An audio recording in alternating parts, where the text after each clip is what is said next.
సన్యాస జీవితం అంటే భగవంతుని ఒడిలో నివసించడం. ఒకసారి స్వామి వివేకానంద మండు వేసవిలో ఉత్తరప్రదేశ్ రాష్ట్రంలోని ఒక రైల్వే స్టేషన్లో ఉండగా ఒక సంఘటన చోటు చేసుకుంది.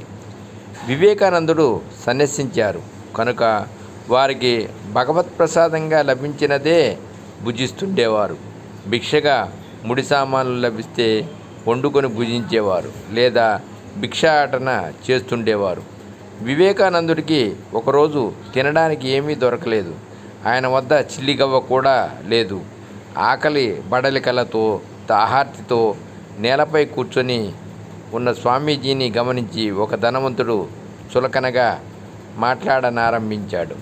అతని ఆలోచన ప్రకారం సన్యాసులు అంటే ఏ పని చేయకుండా సోమరిలా తిరుగుతూ ఊరిలో వారిపై భోజనానికై ఆధారపడుతూ ప్రజలను మభ్యపెట్టి ధనం అపహరిస్తూ ఉంటారని ఇటువంటి భావం కలిగి స్వామీజీతో అతడిలా అన్నాడు.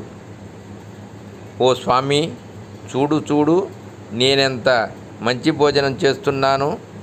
నా వద్ద త్రాగటానికి చల్లని నీళ్లు ఉన్నాయి కూడా.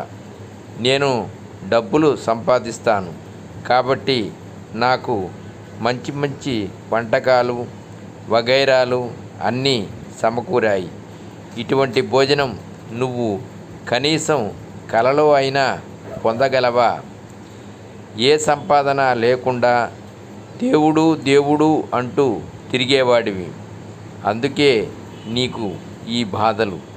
అయినా నువ్వు నమ్ముకున్న నీ దేవుడు నీకు ఏమి ఇచ్చాడయ్యా?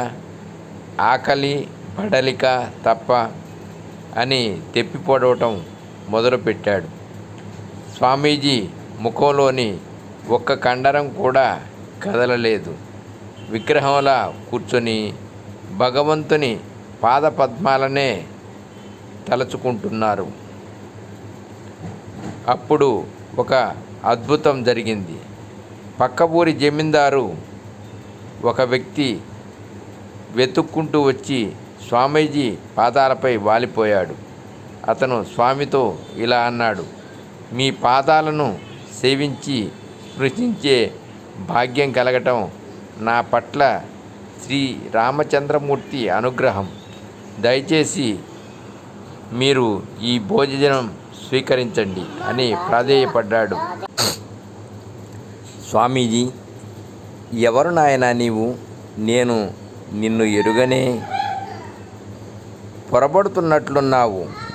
నీవు వెతుకుతున్న వ్యక్తిని నేను కాదు అని అంటూ ఉంటే ఆ వ్యక్తి, స్వామీజీ ముందు వెండిపీట వేసి భోజనం ఒక బంగారు అరటి ఆకు మీదకు మారుస్తూ, లేదు స్వామి, నేను కలలో చూసింది మిమ్మల్నే. శ్రీరామచంద్రమూర్తి స్వయంగా నా కలలో కనిపించి మిమ్మల్ని చూపించి, నా బిడ్డ ఆకలితో ఉంటే నీవు హాయిగా తిని నిద్రిస్తున్నావా? లేచి అతనికి భోజనం పెట్టు అని ఆజ్ఞాపించారండి. ఆహా, ఏమి నా భాగ్యం! మీ వలన నాకు రామదర్శనం కలిగింది. తండ్రి బిడ్డలు ఇరువురిది ఏమి గాంభీర్యం, ఏమి సౌందర్యం! ఒక్కసారి చూస్తే చాలు, ఎవరు మరచిపోలేరు. నేను పొరపడటం లేదు స్వామి. దయచేసి వేడి చల్లారక ముందే ఆరగించండి. చల్లటి నీరు కూడా తెచ్చాను అన్నాడు. స్వామీజీ కనుల వెంబటి జలజల నీరు కారింది.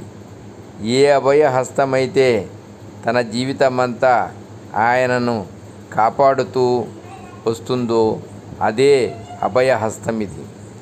ఎదురుగా నోరు వెళ్ళబెట్టి ఇదంతా చూస్తున్న ఆ ధనవంతుడు ఉన్నపళంగా స్వామివారి పాదాలపై పడి కన్నీటి ధారలతో స్వామి పాదాలను అభిషేకిస్తూ క్షమాపణ కోరాడు. సన్యాస జీవితం అంటే భగవంతుని ఒడిలో నివసించటం అని అర్థమైంది. నిజమైన సన్యాసిని దూషించడం అంటే భగవంతుని దూషించినట్లే అని తెలుసుకున్నాడు. తనని నమ్ముకున్న వారిని కంటికి రెప్పలా ఎప్పుడూ కాపాడుతూ ఉంటాడు భగవంతుడు. యోగులు హృదయాలలో సదా నివసిస్తుంటాడు ఆ పరమాత్మ. ఇది కేవలం స్వామి వివేకానంద జీవితంలో జరిగిన ఒక చిన్న సంఘటన మాత్రమే.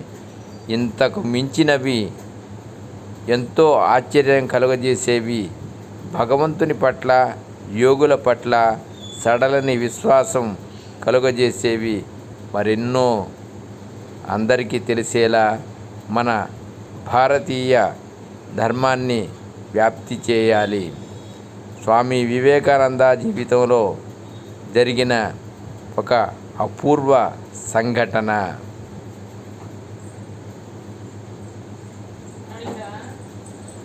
సర్వం శ్రీకృష్ణార్పణమస్తు.